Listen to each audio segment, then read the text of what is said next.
नमस्कार दोस्तों। आज जो हमारा टॉपिक रहेगा वो रहेगा डाइजेशन ऑफ कार्बोहाइड्रेट क्या है। इससे जो पहले वाले वीडियोस हैं उसमें हम देख चुके हैं कि कार्बोहाइड्रेट क्या है, क्लासिफिकेशन ऑफ कार्बोहाइड्रेट क्या है, फंक्शंस ऑफ कार्बोहाइड्रेट क्या है और कार्बोहाइड्रेट की कमी से हमारे शरीर पर क्या प्रभाव होंगे, अधिकता के क्या प्रभाव होंगे, ये सब हम अपने पहले वाले वीडियो में देख चुके हैं। आज हम देखेंगे डाइजेशन ऑफ कार्बोहाइड्रेट क्या है, कार्बोज का पाचन हमारे शरीर में कैसे होता है ये देखेंगे। हमें जो कार्बोहाइड्रेट होता है वो स्टार्च के रूप में मिलता है। जब हम स्टार्च को अपने मुंह में लेते हैं तो वहाँ हमारे मुंह में हमारी जो लार होता है उसमें टाइलिन एंजाइम होता है। टाइलिन एंजाइम होता है। हमारे जो लार होती है उसमें टाइलिन एंजाइम होता है और ये टाइलिन एंजाइम जो होता है जब इसके संपर्क में हमारा स्टार्च आता है तो ये हमारे स्टार्च को डेक्स्ट्रीन में बदल देता है। और डेक्स्ट्रीन क्या है, ये पॉलीसैकेराइड्स का रूप है, डेक्स्ट्रीन में बदल देता है। ठीक है, और डेक्स्ट्रीन क्या है, ये पॉलीसैकेराइड्स का रूप है। जब ये स्टार्च फॉर्म लेते हैं कार्बोहाइड्रेट का, टाइलिन एंजाइम्स के संपर्क में ये आता है। लार में हमारा टाइलिन नामक पाचक एंजाइम होता है और जो ये हमारे स्टार्च को है ये डेक्स्ट्रीन में बदल देता है। ठीक है, स्टार्च को डेक्स्ट्रीन में बदलने का काम टाइलिन नामक एंजाइम्स करता है और टाइलिन एंजाइम हमारे लार में होता है। इसके बाद जो हमारा कार्बोहाइड्रेट है वो हमारे ग्रास नली के थ्रू होते हुए हमारे आमाशय में पहुंचता है। हमारा भोजन जो होता है वो आमाशय में पहुंचता है। आमाशय में कार्बोहाइड्रेट का पाचन नहीं होता है। कार्बोहाइड्रेट का पाचन नहीं होता है। हमारा जो आमाशय होता है, आमाशय से हमारा आमाशयिक रस निकलता है।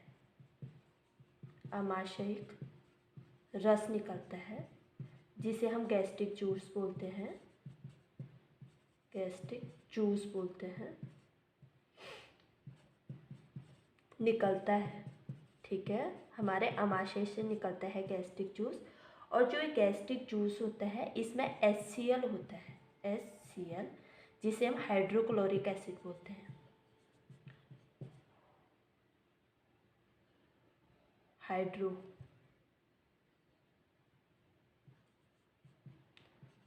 एसिड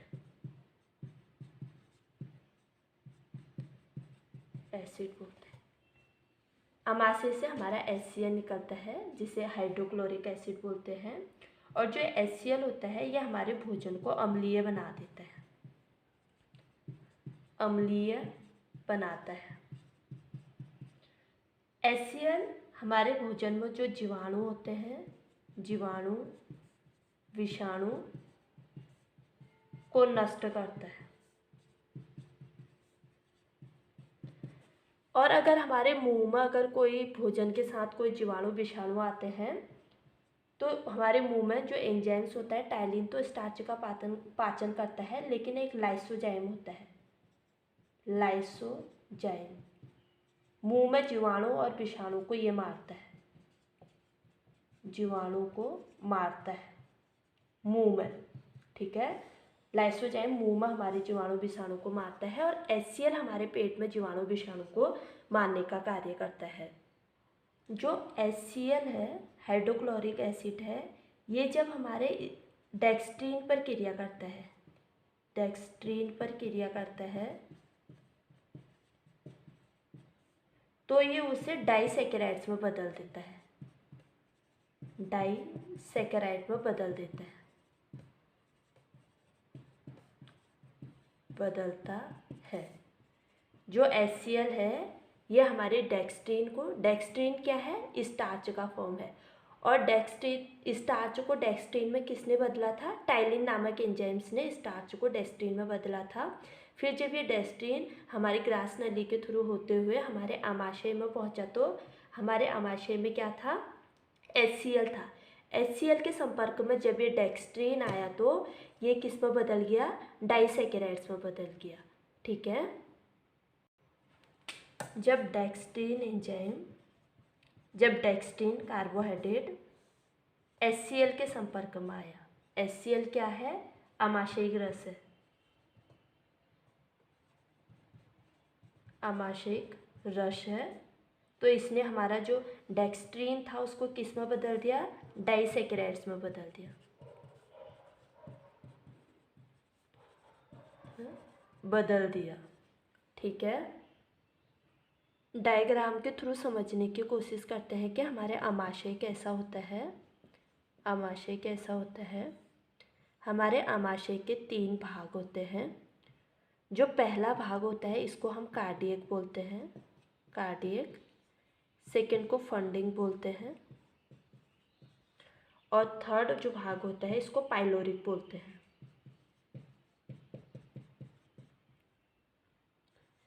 जो कार्डियक भाग होता है यहीं से हमारा HCl निकलता है, हाइड्रोक्लोरिक एसिड। आमाशयिक रस में जो HCl होता है वो कार्डियक भाग से निकलता है। जो फंडिंग भाग होता है इसमें कांटेनुमा संरचना होती है, कांटेनुमा संरचना होती है। ये क्या काम करता है? ये हमारे भोजन को रोकने का काम करता है। भोजन को जब रोकेगा तभी उसका पाचन होगा। भोजन को रोकने का काम करता है। HCl का जो pH होता है, इसका pH 2 होता है। ये काफ़ी एसिडिक होता है। अगर इतना एसिडिक है तो ये हमारे पेट को क्यों नहीं जलाता है? ये इसलिए नहीं जलाता है क्योंकि जो हमारे कार्डियक की दीवारें होती हैं ये काफ़ी मोटी होती हैं। ये इस टाइप की बनी होती है कि इससे जो एसिड है वो इसको कोई प्रभाव न पड़ पाए इस पर।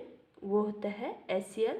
जो ये पहला हमारा कार्डियक भाग होता है, दूसरा फंडिक होता है और दूसरा पाइलोरिक भाग होता है हमारे आमाशय का। अब ये देखते हैं कि ये जो पाइलोरिक भाग है इसमें क्या है। इसमें कुछ ग्रंथियाँ होती हैं, जैसे जठर ग्रंथि।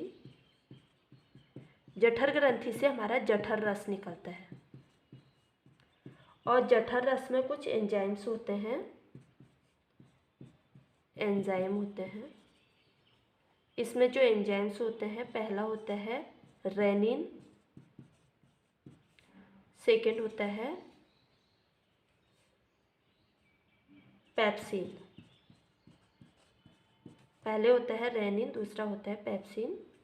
जो रेनिन होता है ये हमारे दूध का दही बनाता है। जो अगर हमारा दूध हम पियेंगे, अगर उसका दही बनेगा तो कहाँ पे बनेगा? पाइलोरिक भाग में बनेगा। इसीलिए जब हम छोटे बच्चों को दूध पिलाते हैं तो जब वो उल्टी करते हैं तो दही का जैसा उल्टी करते हैं।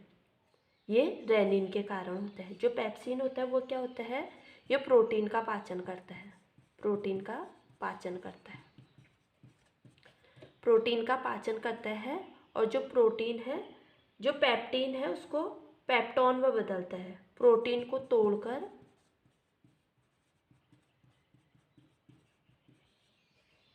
पेप्टोन में बदलता है। ठीक है, पेप्टोन में बदलता है। ये हमारा आमाशय हमने देखा। आमाशय के 3 भाग होते हैं, कार्डियक, फंडिक और पाइलोरिक। जो कार्डियक होता है, कार्डियक भाग से हमारा HCl निकलता है। HCl का जो pH होता है वो 2 होता है, काफ़ी एसिडिक होता है। और जो फंडिक भाग होता है इसमें कांटेनुमा संरचना होती है और जो भोजन को ये हमारे रोकने का काम करता है। पाइलोरिक भाग में क्या थी? कुछ ग्रंथियाँ थी, जैसे जठर ग्रंथि। जठर ग्रंथि से जठर रस निकलता है। जठर रस में कुछ एंजाइम्स होते हैं, जैसे रेनिन और पेप्सिन। जो रेनिन होता है दूध का दही बनाता है, इसीलिए जो वृद्ध लोग होते हैं, बूढ़े लोग होते हैं, उनको दही लेने की सलाह दी जाती है, क्योंकि उनके बॉडी में जो होती है रेनिन की कमी हो जाती है। इस वजह से वो सीधा दही लेंगे तो उनके जो बॉडी है उसको ज़्यादा वर्क नहीं करना पड़ेगा।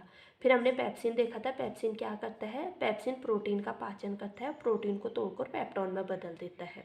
ये तो हमने देख लिया कि आमाशय क्या होता है। फिर इसके बाद हम देखते हैं कि जब हमारा कार्बोहाइड्रेट हमारी छोटी आंत में पहुँचता है तो तब क्या होता है। अब देखेंगे कि हमारी छोटी आंत में कार्बोहाइड्रेट का पाचन कैसे होता है। जब हमारा कार्बोहाइड्रेट छोटी आंत में पहुँचता है तो वहाँ पर उसका पाचन कैसे होता है। जब छोटी आंत के पक्वाशय भाग में, पक्वाशय जिसे हम डिड्यूनियम बोलते हैं, पक्वाशय जिसे हम ड्यूडेनियम बोलते हैं। भाग में जब हमारा कार्बोहाइड्रेट पहुंचता है तो यहाँ से इसकी जो ड्यूडेनियम की कोशिकाएं होती हैं, पक्वाशय की जो कोशिकाएं होती हैं, यहाँ से 3 एंजाइम्स निकलते हैं। पहला जो होता है वो सेक्रेटिन निकलता है, सेकेंड पेनक्रियोजाइमिन निकलता है,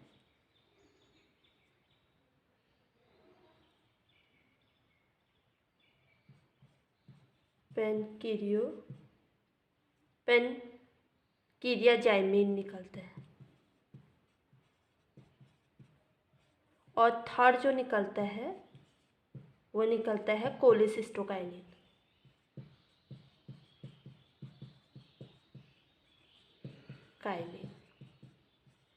ये छोटे आंत के जो ड्यूडेनियम भाग होता है वहाँ से, उसकी कोशिकाओं से 3 हार्मोन्स निकलती हैं। जो सेक्रेटिन और पेनक्रियोजाइमिन हार्मोन्स होते हैं ये हमारे रक्त में मिलकर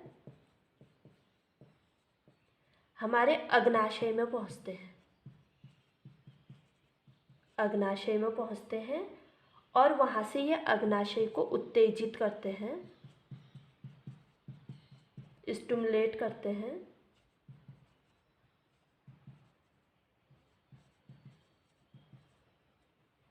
अग्नाशय रस निकालने के लिए, रस निकालने के लिए।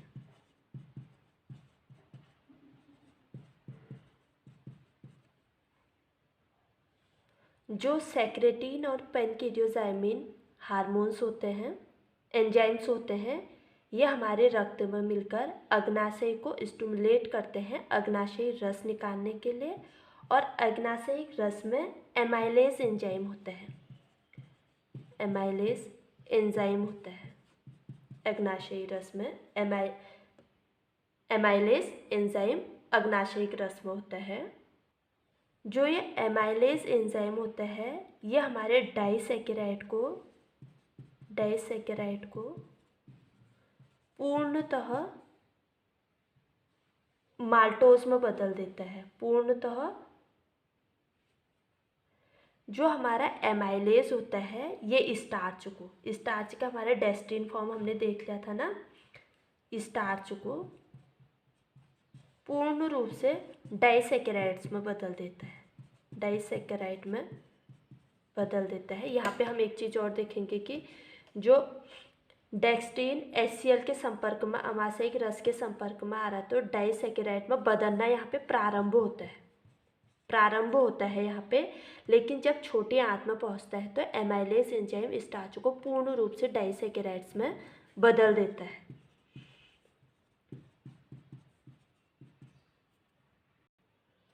तो जब हमारा जो स्टार्च है ये एमाइलेज के संपर्क में आता है,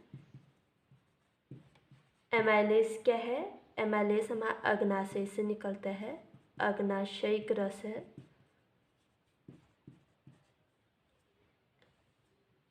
सहिक रस है और ये हमारे जो कार्बोहाइड्रेट है, स्टार्च है, उसको डाइसैकेराइड माल्टोज में बदल देता है। ठीक है, तो हमने देखा कि जो कार्बोहाइड्रेट का पाचन होता है वो कैसे होता है, एक बार हम समझ लेते हैं।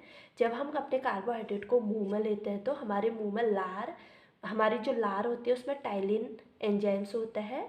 जब टाइलिन एंजाइम हमारे हम स्टार्च फॉर्म लेते हैं कार्बोहाइड्रेट का, जब टाइलिन एंजाइम हमारे स्टार्च पर क्रिया करता है तो उसे डेस्टिन में बदल देता है। हमने स्टार्च लिया था, टाइलिन पाचक एंजाइम ने उस पर क्रिया की तो उसे डेस्टिन में बदल दिया। फिर ग्रास नली के होते हुए हमारा जो कार्बोहाइड्रेट होता है वो हमारे अमाशय में पहुंचता है। अमाशय में जो कार्बोहाइड्रेट होता है उसका पाचन नहीं होता है। अमाशय में अमाशयिक रस होता है, गैस्ट्रिक जूस होता है, निकलता है, जिसमें HCl होता है। HCl हाइड्रोक्लोरिक एसिड होता है। भोजन जो HCl होता है ये हमारे भोजन को अम्लीय बना देता है और HCl होता है जो जीवाणु और विषाणु को मारता है। HCl का जो pH होता है वो 2 होता है, ये काफ़ी एसिडिक होता है। ये हमारे आमाशय के कार्डियक भाग से निकलता है, जो हमने डायग्राम के थ्रू समझा था। फिर जो HCl होता है वो डेस्ट्रीन पर क्रिया करता है। डेस्ट्रीन फॉर्म टाइलिन ने बनाया था हमारे स्टार्च का। HCl हाइड्रोक्लोरिक एसिड जब डेक्सट्रीन पर क्रिया करता है तो उसको डाइसैकेराइड्स में बदलना प्रारंभ कर देता है। फिर जब डेक्सट्रीन HCl के संपर्क में आता है, डेक्सट्रीन क्या है, आमाशयिक रस है, आमाशय से निकलता है और डाइसैकेराइड्स में बदलना प्रारंभ कर देता है डेक्सट्रीन को। डाइसैकेराइड्स क्या है, ये हमारे कार्बोहाइड्रेट की सेकेंड फॉर्म थी, हमने जो देखा था अपने पहले वाली वीडियो में। फिर हमारा कार्बोहाइड्रेट छोटे आंत में पहुंचता है। छोटे आंत के पक्वाशय ड्यूडेनियम भाग में पहुंचता है। छोटे आंत का जो पक्वाशय होता है उसकी कोशिकाओं से 3 एंजाइम्स निकलते हैं, सेक्रेटिन, पैनकिटोजाइमिन और कोलिसिस्टोकाइनिन। जो सेक्रेटिन और पैनकिटोजाइमिन है, इनका क्या काम होता है, ये हमारे रक्त में मिलकर हमारे अग्नाशय को उत्तेजित करते हैं अग्नाशयी रस निकालने के लिए। जो हमारा अग्नाशय होता है, अग्नाशयी रस होता है, उसमें एमाइलेज एंजाइम होता है। एमाइलेज एंजाइम जब हमारे स्टार्च को पूर्ण रूप से डाइसैकेराइड्स में बदल देता है। जब हमारे स्टार्च में एमाइलेज एंजाइम या अग्नाशयिक रस क्रिया करता है तो हमारे कार्बोहाइड्रेट को डाइसैकेराइड्स या माल्टोज में बदल देता है। हमें कुछ चीज़ और समझनी है, वो क्या है देखते हैं। जो छोटी आंत होती है, छोटी आंत में, छोटी आंत के इलियम भाग से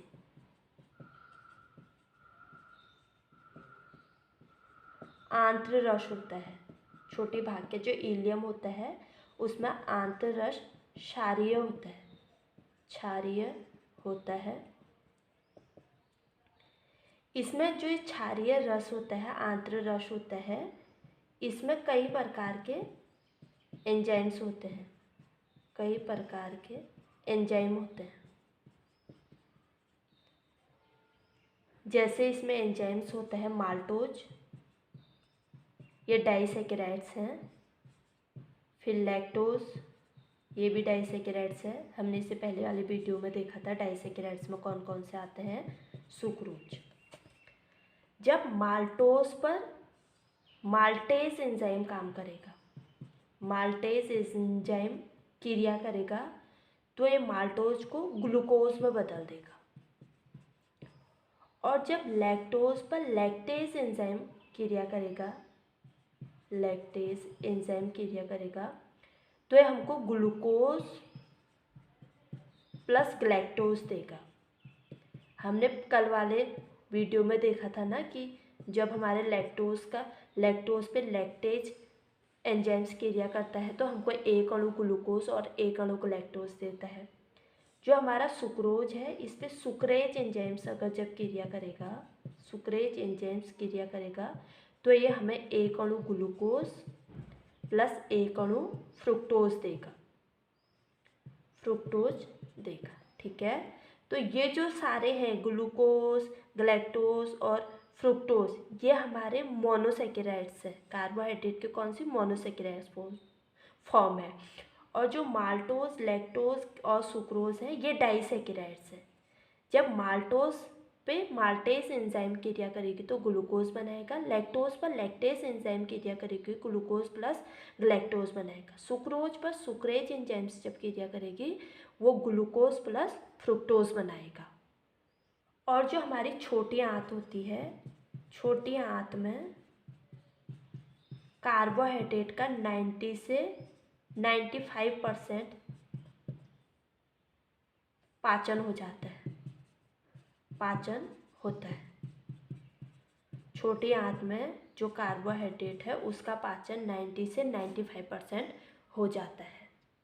जो कार्बोहाइड्रेट से जो क्रियाएं होती हैं उनके लिए कुछ वर्ड हैं, तो हम वो देखते हैं कि वो वर्ड है क्या, उनको समझते हैं। जब हमारे कार्बोहाइड्रेट पे क्रिया होती है तो ये वर्ड हमको देखने को मिलता है। पहला वर्ड है ग्लाइकोजेनेसिस, सेकंड है ग्लाइकोजिनोलाइसिस, थर्ड है ग्लाइकोलाइसिस और फोर्थ है ग्लूकोनियोजेनेसिस। अब हम फर्स्ट वर्ड देखेंगे कि ग्लाइकोजिनेसिस क्या है। जब ग्लूकोज से ग्लाइकोजन बनेगा, जब ग्लूकोज से ग्लाइकोजन में ये परिवर्तित होगा तो इसको हम बोलेंगे ग्लाइकोजेनेसिस।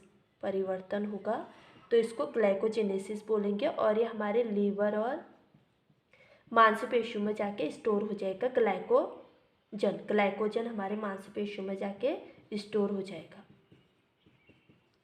ठीक है, हमने देखा था ना कि जब ग्लूकोज की मात्रा हमारे ब्लड में अधिक हो जाती है तो वो ग्लाइकोजन में परिवर्तित हो जाती है और ग्लाइकोजन में परिवर्तित होकर वो हमारे लीवर और मांसपेशियों में स्टोर हो जाता है, ये हमने देखा था।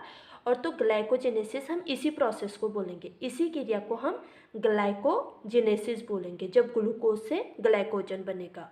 अगला हम देखते हैं कि ग्लाइकोजिनोलाइसिस क्या है। ग्लाइकोजिनोलाइसिस क्या है? जब ग्लाइकोजन से ग्लूकोज बनेगा, ग्लाइकोजन से ये ग्लूकोज में परिवर्तित होगा।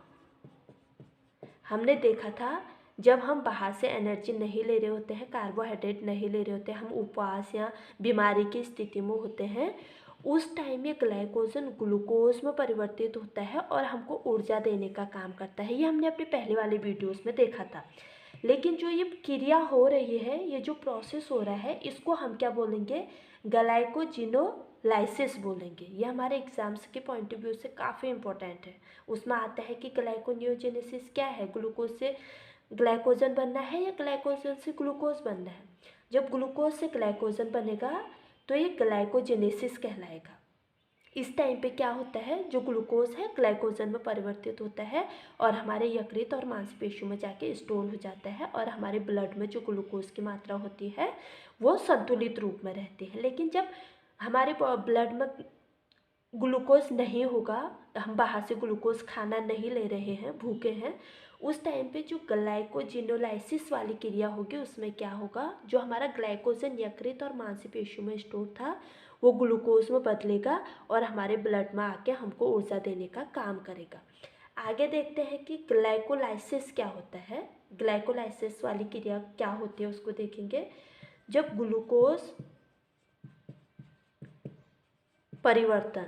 हमारे ग्लूकोज का परिवर्तन पाइरुविक अम्ल में होगा, पाइरुविक अम्ल में होगा, हमारे ग्लूकोज का सरल रूप, ग्लूकोज पाचन के बाद पाइरुविक अम्ल में बदलता है।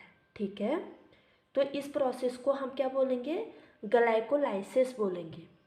ग्लूकोज का परिवर्तन जब पाइरुविक अम्ल में होगा तो इस प्रक्रिया को हम ग्लाइकोलाइसिस बोलेंगे। और फिर है ग्लूकोनियोजेनेसिस। ग्लूकोनियोजेनेसिस क्या होता है ये देखते हैं। इस प्रक्रिया में क्या होता है, इस प्रक्रिया में जो अमीनो अम्ल हैं, अमीनो अम्ल तथा वसा से ग्लूकोज का निर्माण होगा, ग्लूकोज का निर्माण होगा। ठीक है, अमीनो अम्ल क्या है? ये प्रोटीन का सरल रूप है। प्रोटीन पाचन के बाद अमीनो अम्ल में बदलता है, प्रोटीन का सरल रूप है। प्रोटीन का जब हमारा पाचन होता है तो अमीनो अम्ल में बदलता है। तो हम ग्लूकोनियोजेनेसिस किसे बोलेंगे? जब अमीनो अम्ल तथा वसा से हमारा ग्लूकोज बनेगा तो उसको हम ग्लूकोनियोजेनेसिस बोलेंगे। ग्लाइकोनियोजेनेसिस किसे बोलेंगे?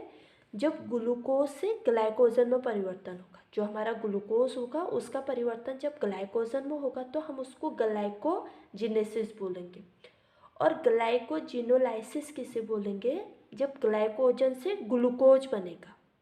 पहले में तो देखा कि ग्लूकोज से ग्लाइकोजन बन रहा है, सेकेंड में फिर ग्लाइकोजन से ग्लूकोज बनेगा। फिर ग्लाइकोलाइसिस क्या होगा? जब ग्लूकोज का परिवर्तन पाइरुविक अम्ल में होगा। जो ग्लूकोज है कार्बोहाइड्रेट का सबसे सरल रूप है, ग्लूकोज पाचन के बाद पाइरुविक अम्ल में बदलता है। तो जब ग्लाइकोलाइसिस क्या होगा? ग्लूकोज का परिवर्तन पाइरुविक अम्ल में होगा। फिर ग्लूकोनियोजेनेसिस क्या होगा? ग्लूकोनियोजेनेसिस होगा जब हमारा ग्लूकोज किससे बन रहा होगा? अमीनो अम्ल। अमीनो अम्ल क्या है? प्रोटीन है। और वसा से बन रहा होगा हमारा ग्लूकोज, तो हम उसको ग्लूकोनियोजेनेसिस कहेंगे। लेकिन जब कार्बोहाइड्रेट से हमारा ग्लूकोज बन रहा होगा तो उसको हम ग्लाइकोनियोजेनेसिस बोलेंगे। अगर आपको मेरी वीडियो पसंद आए तो please like share comment and subscribe करना नहीं भूलें। मिलते हैं अपने अगली वीडियो में, तब तक के लिए बाय।